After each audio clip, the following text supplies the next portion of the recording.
And hello, this is Jane Scanlan of Cherish, Transform and Upgrade. Today with Coffee with Jane, we've got Lou, who's going to be introducing herself and her business in a moment. I help women to cherish themselves more, to really help them empower themselves, to transform and upgrade their lives, to being able to put themselves first rather than the bottom of the pile with the kids, the family, the work, the business, the clients above them, and flipping that round. So Lou, would you like to introduce yourself and your business, please? Okay, so I'm Louise Matson. I came to terms with my full name a little while ago. So, I didn't know. Yeah. Yes. It's been a journey itself. I'm an intuitive channel. I'm a conduit for energy healing, spiritual mentor and guide. I'm also the creator and host for Mundane to Magical Living.com, which is a free online summit series, which is currently airing, and we're in season 2. So that's really exciting. Basically, I support people as an intuitive channel. I'm basically a conscious channel. So I open up to the highest energetic beings of divine love, light and integrity, and bring through messages, guidance, healing to meet people's needs in that moment. So that's why I say I'm a conduit for energy healing, because it's not me. It's higher energy beings. I'm just going to turn off this because it keeps pinging. Put silent. Yeah. That's okay. Oh, I've got lots of questions for you because I do healing, and I'm just sort of exploring channeling and that side of things. Have you always had this? Do you feel you had it as a child, and then sort of yeah? So basically, I came in knowing exactly who we are as spiritual beings having a human experience, and that didn't go down very well with my very conventional family.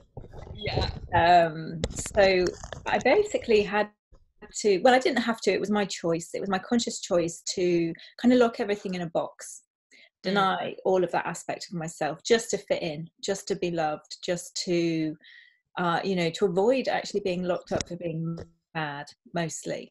And that was around about the age of about 5 years old. But it never goes away. It's part of who you are. And in all honesty, whether or not you are consciously aware of it or not, everybody has this ability. Yes. And when you hear that little inner voice that kind of warns you of something, or we call it our intuition, but that is you channeling. That is you channeling that higher aspect of yourself. It's just that a lot of people don't give it a name, or don't realize that that's actually what's occurring. So I'm not special. I'm nothing special. It's just that I have this awareness, and I have had this awareness, and I know and have a conscious conversation with those aspects, rather than it being a completely unconscious one. Yeah, fantastic.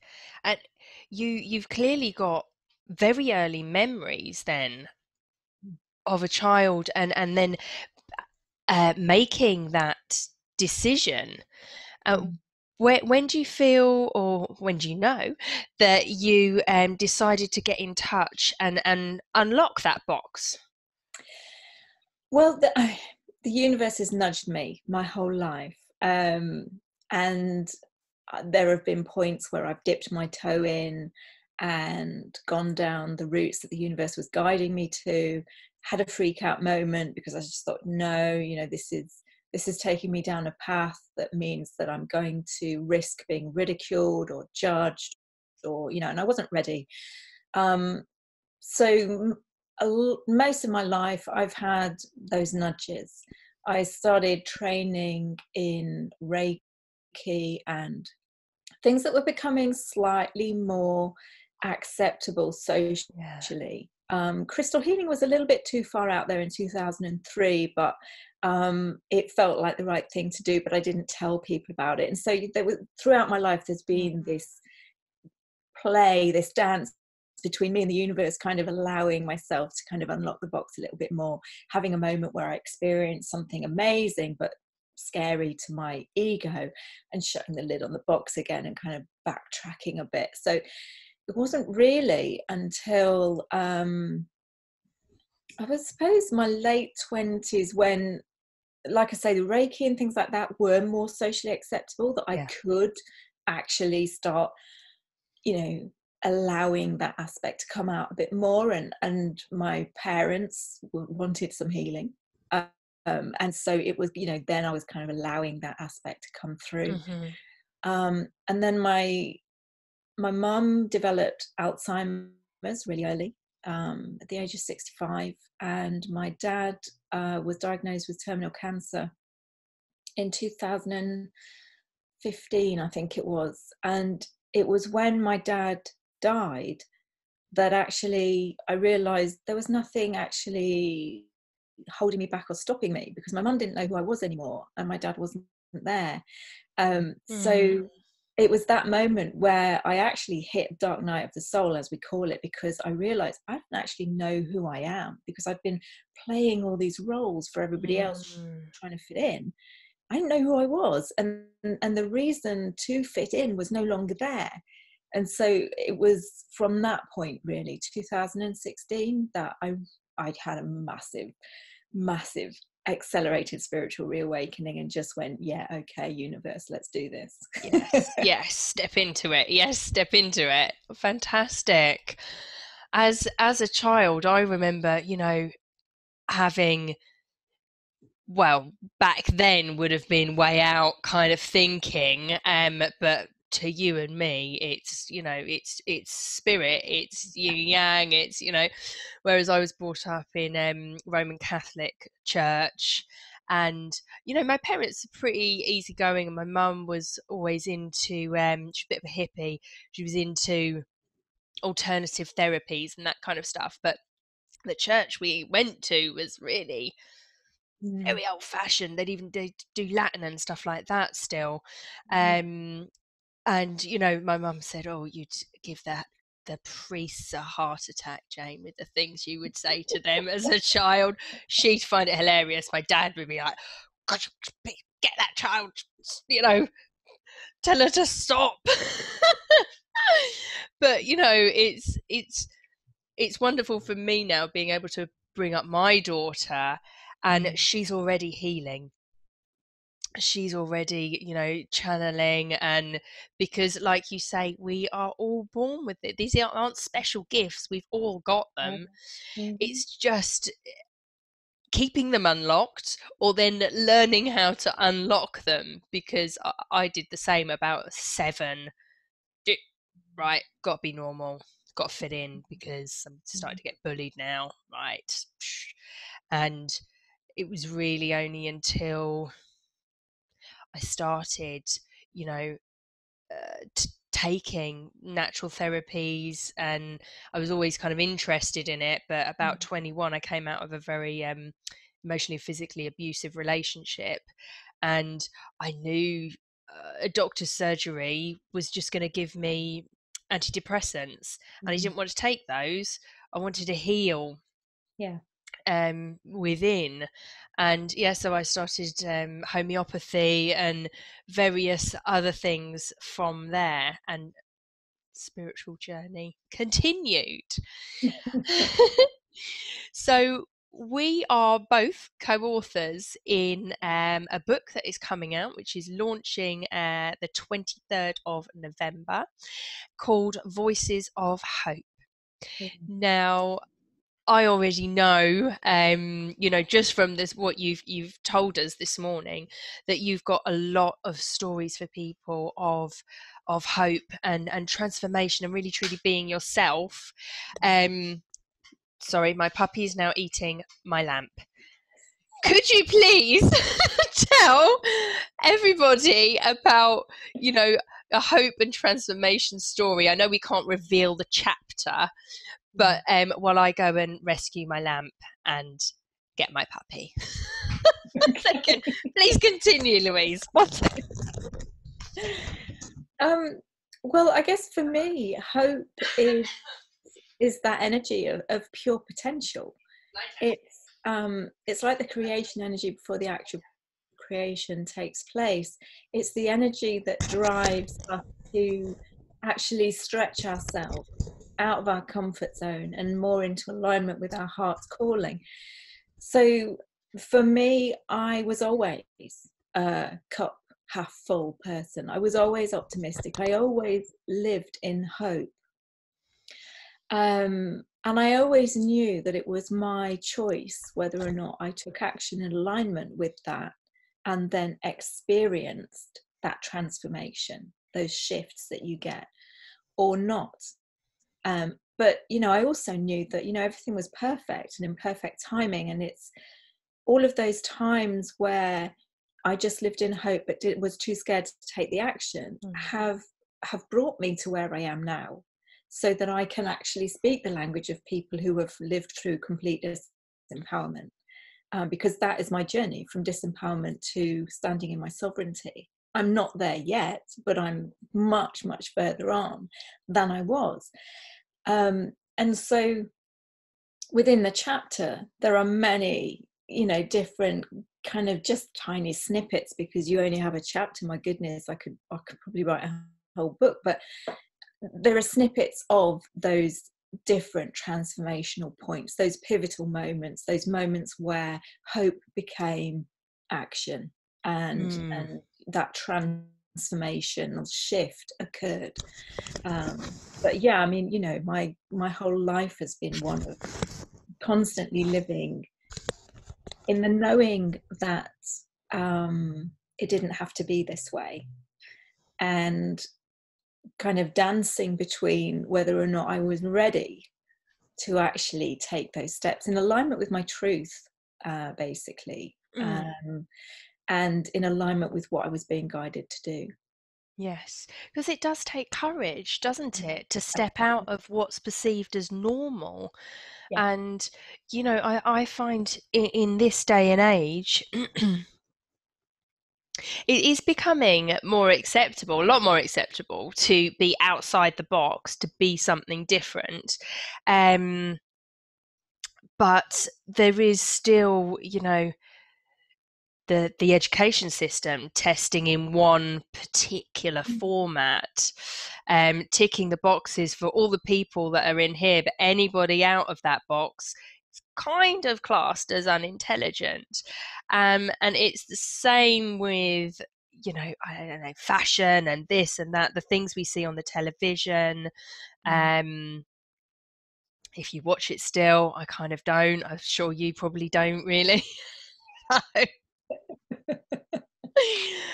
But yeah, it's all the things that we're bombarded with in advertising, and even if you don't watch TV, if you're on social media, you get that marketing to you as well. So yeah, it does take courage to stand outside the box and stand into your power. Absolutely. And it actually takes work too, because each and every one of us, and no judgment on anybody's journey, and no judgment on my own. Initially, I disempowered myself by choosing to lock all who I was in a box to be what other people wanted me to be. And then my life from that point was a series of allowing others to disempower me. And then, as we do one thing, we do everything. So if you start down that chain of disempowering yourself, giving your power away to others, then not only do you allow others to disempower you, but you allow energies to disempower you, like money. You put money high up on a pedestal, and what you feel is right or wrong below it. You put the need to be loved up there, all sorts of things. And so it kind of just snowballs from there, really. And so it takes that work to acknowledge that there is a dissonance between what you are doing, how you are behaving, what your thoughts are, how you're feeling, and what this very dim, quiet voice inside of you is actually saying. And there comes a point where, and more so now than ever with the high energies that we're receiving, that voice and that dissonance, that kind of rubbing up the wrong way, is getting louder and louder and louder, so you can't ignore it. But at some point people start doing the work to heal, taking homeopathy, actually doing the work on themselves. We realize that nothing out there is actually that important. It's here inside that we need to do the work. I can change all I like in the outside world, but if I don't change what's in here, I'm going to be repeating the same patterns. Yeah. So when you start starting to do whatever healing work you're drawn to, and it can be seeing homeopath, it can be, seeing an energy healer, or having a massage, or whatever it is, doing something that's in alignment with your heart rather than not, then the courage kicks in as well to then do that snowball, follow that ripple effect into stretching yourself more and more outside of your initial comfort zone of what is okay, what is socially acceptable, what are my friends going to say, what's my friend, all of that kind of stuff. Yeah. And actually I'd like to kind of go back to what I said about me not wanting to take antidepressants and doing homeopathy, but for someone else antidepressants could be that perfect step into the next stage of their journey. But I knew for me, so no judgment, if that's your step, that's your step, but I knew for me that it wasn't, and it was that inner voice within me saying, right, Jane, X, Y, and Z, that's your step forward. Sorry. Bit of a croaky throat. Now, self-love and empowerment and inspiration and getting creative and channeling requires, I believe,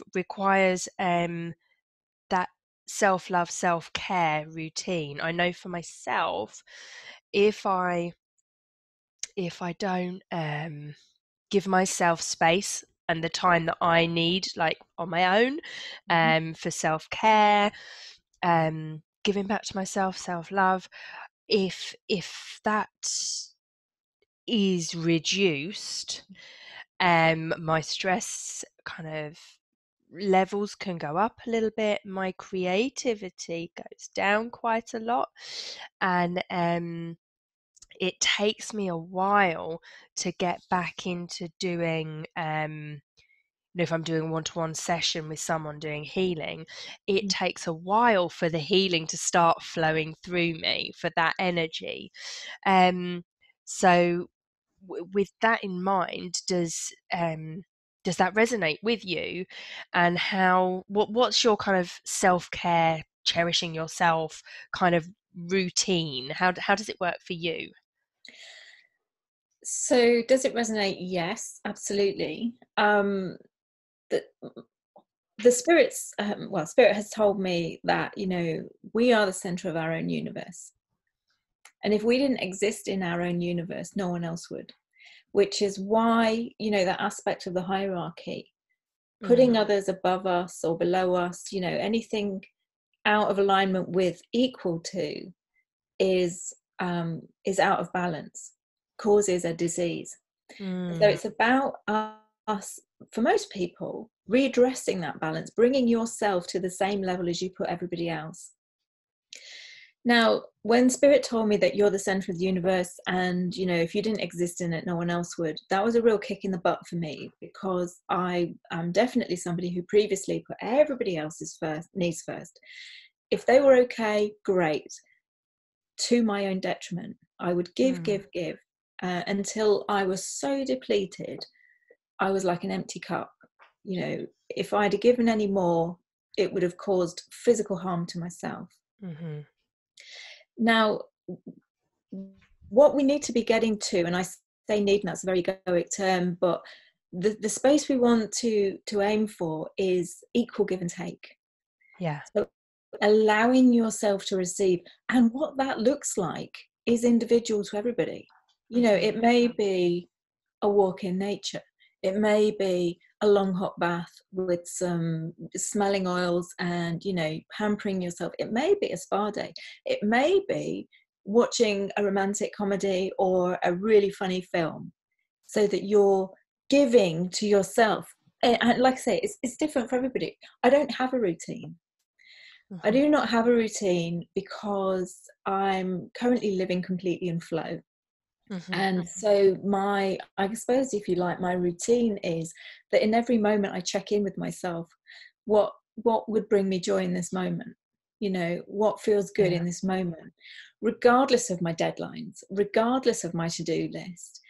And I'll give an example. When I was doing the summit last time, I was very much in alpha mode. I was very much in manager mode. I had my to-do list. I had all these emails to send out. And I was sat in front of the laptop, and my energy was basically not in the place to do it at all. And this voice inside me said, I just want to go and sit on a rock in the horses field. And I was like, you can't. I have this to-do list. I have all these emails to do.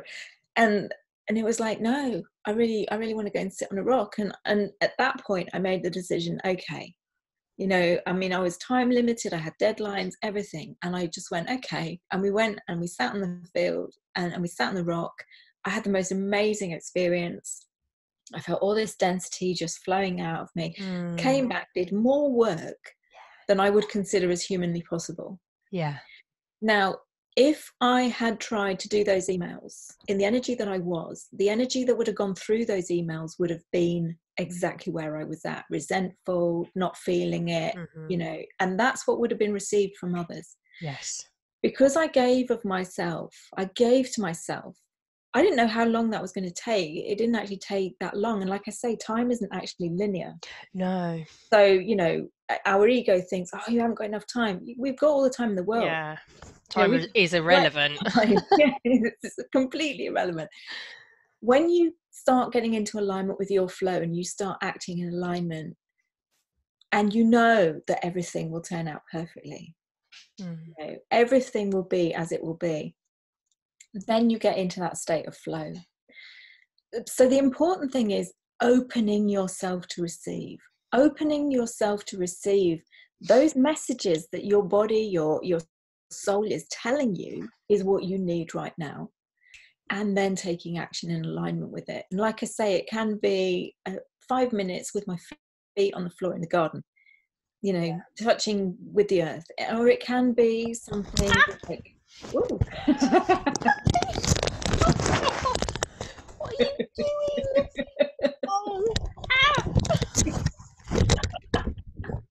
oh, it's like having a baby.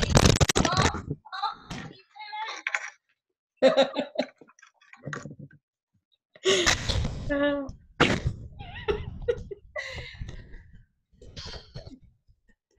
First day of work with a puppy. Excellent. Sorry, Louise. Yeah, it can be 5 minutes barefoot in my garden, or it can be something much longer. But it's really about when you open yourself up to receive, you open yourself up, as a channel. You know, I am a clear and perfect channel. And you open yourself up to the creativity. You know, there's the alchemy is earth, air, fire, water, and ether, spirit, inspiration. And when you're closed to that, you can't create anything. Yeah. You cannot alchemize a thing if we're closed off to the ideas, to the inspiration, to, you know, whatever you want to call it. They're just words. It doesn't matter. So we have to be open. And self-love is receiving, allowing yourself to receive. Definitely is. Last week I felt in the zone, and I got, like you say, an unhuman amount of things completed with joy and abundance, and just wow, the energy was just flowing through me. Now, previous to clicking record, I told Louise about my weekend of brand new puppy, sick child, getting a cold myself, and Monday morning, a few hours before our interview, I was sat at my laptop thinking, I know I've got lots of stuff to do. I don't know what I'm supposed to even be doing. And I was like, what do I want to do? Like you said, what do I want to do? I want to sit on the sofa and cuddle my puppy. So that's what I went and did. And like you say, it's just the heaviness just flows from you, and then you have this clear channel, this clear space. Yeah. So it is I don't want to say very important, but it's good to be able to notice that. And like you say, if you don't want to put a whole routine in place, if you're kind of past that, just asking yourself, what am I ready for, what do I want today, is perfect, isn't it? I mean, I'm not poo-pooing routines, and for some people that is exactly the perfect thing for them.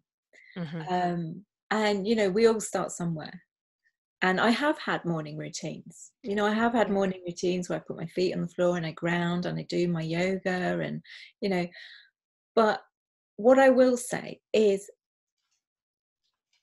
everything is about where you're at, the energy of where you're at. So if you're doing your morning routine that is there to raise your vibration, and you are like, oh, for God's sake, I really don't want to be doing this, that's the energy. That's the energy that you are bringing more of to yourself. In that moment, if that isn't feeling like the right thing, don't do it. Tune in to what feels like the right thing today for me. I mean, my routine changed so much over the years that now, like I say, I don't have a routine. You've got a plethora of things that you my routine is basically it's asking what would give me joy in this now moment, what do I want to do, and doing that. Brilliant. Thank you so much for sharing with us, and I'm sure bringing hope and guidance to other men and women who locked that box and would like to unlock it, or maybe they're just unlocking it right now. So all your links are below this this interview, this video, and same with mine, so you can connect with us below here. And the book launch is the 23rd of November in the De Vere Hotel in Windsor. You can inbox either of us for a copy of the book, to have your name on it, signed, sealed and delivered after the book launch. And if you would like tickets for the book launch as well, just message us and we will be able to sort that out for you. So, co-authors of Voices of Hope. Thank you so much, Louise. It's my pleasure. Okay, I've now got to clear up a lot of stuff after the puppy. So the joy's a new way of working. Absolutely. That's being in flow. That's being in flow, yes. I have a pile of wee next to me now because I didn't leave the doors open, but I'll know for future reference. Thank you so much, and I'll see you at the book launch. Take care.